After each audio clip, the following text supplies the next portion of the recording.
तट पर दुर्घटनाग्रस्त समुद्र की अथक लहरों से कौन मंत्रमुग्ध नहीं होता है।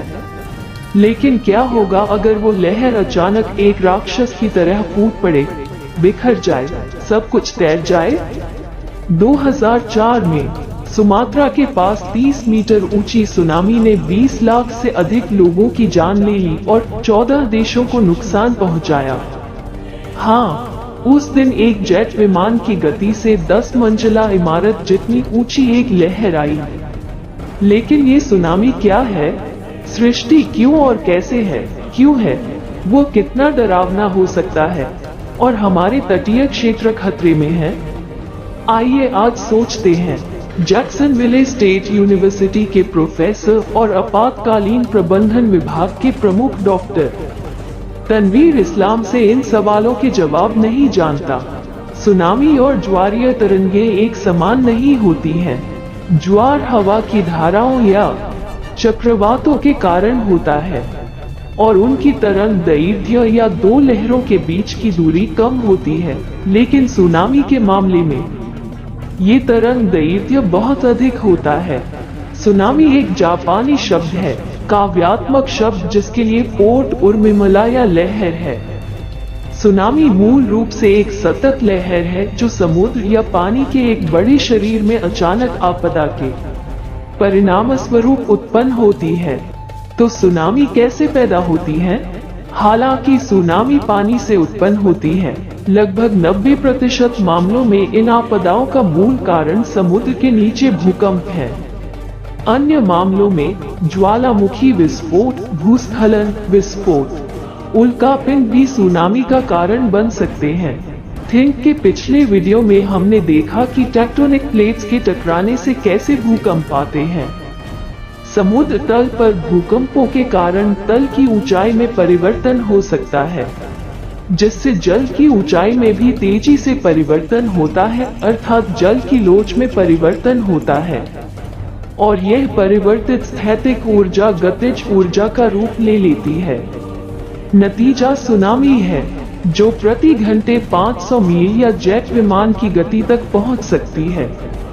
तट के निकट समुद्र जल की गहराई कम होती है, इसलिए जब आने वाला पानी इससे टकराता है, भले ही वेग थोड़ा कम हो जाता है, लहर की ऊंचाई असामान्य रूप से बढ़ जाती है और एक भयावह रूप धारण कर सकती है।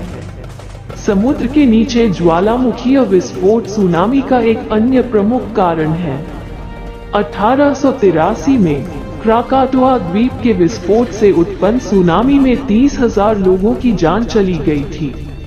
भूकंपों की तरह इन ज्वालामुखियों से बड़े पैमाने पर लावा का प्रवाह भी समुद्र तल के आकार को बदल सकता है और परिणाम भूकंपों द्वारा निर्मित सुनामी के समान हो सकते हैं।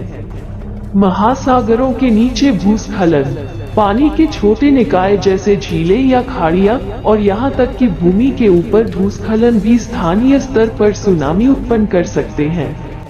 1958 में अलास्का की लिटवा खाड़ी में आसपास के क्षेत्र में भूकंप के कारण 3 मिलियन क्यूबिक मीटर बोल्डर गिर गया और एक मेगा सुनामी पैदा हो गई। इसके अलावा समुद्र तल के दोलन या समुद्र के बहुत नीचे भूकंप पानी को बड़ी ताकत से ऊपर धकेल सकते हैं, भले ही स्थलाकृति न बदले। तो सुनामी कैसे पैदा होती है? हालांकि सुनामी पानी से उत्पन्न होती है, लगभग 90% मामलों में इन आपदाओं का मूल कारण समुद्र के नीचे भूकंप है। अन्य मामलों में ज्वालामुखी विस्फोट, भूस्खलन, विस्फोट, उल्कापिंड भी सुनामी का कारण बन सकते हैं। थिंक के पिछले वीडियो में हमने देखा कि टेक्टोनिक प्लेट्स के टकराने से कैसे भूकंप आते हैं। समुद्र तल पर भूकंपों के कारण तल की ऊंचाई में परिवर्तन हो सकता है, जिससे जल की ऊंचाई में भी तेजी से परिवर्तन होता है, अर्थात जल की लोच में परिवर्तन होता है। और यह परिवर्तित स्थैतिक ऊर्जा गतिज ऊर्जा का रूप ले लेती है।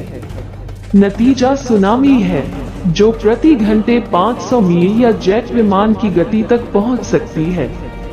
तट के निकट समुद्र जल की गहराई कम होती है, इसलिए जब आने वाला पानी इससे टकराता है, भले ही वेग थोड़ा कम हो जाता है, लहर की ऊंचाई असामान्य रूप से बढ़ जाती है और एक भयावह रूप धारण कर सकती है। समुद्र के नीचे ज्वालामुखीय विस्फोट सुनामी का एक अन्य प्रमुख कारण है। 1883 में क्राकातुआ द्वीप के विस्फोट से उत्पन्न सुनामी में 30,000 लोगों की जान चली गई थी। भूकंपों की तरह इन ज्वालामुखियों से बड़े पैमाने पर लावा का प्रवाह भी समुद्र तल के आकार को बदल सकता है और परिणाम भूकंपों द्वारा निर्मित सुनामी के समान हो सकते हैं। महासागरों के नीचे भूस्खलन, पानी के छोटे निकाय जैसे झीलें या खाड़ियां और यहां तक कि भूमि के ऊपर भूस्खलन भी स्थानीय स्तर पर सुनामी उत्पन्न कर सकते हैं।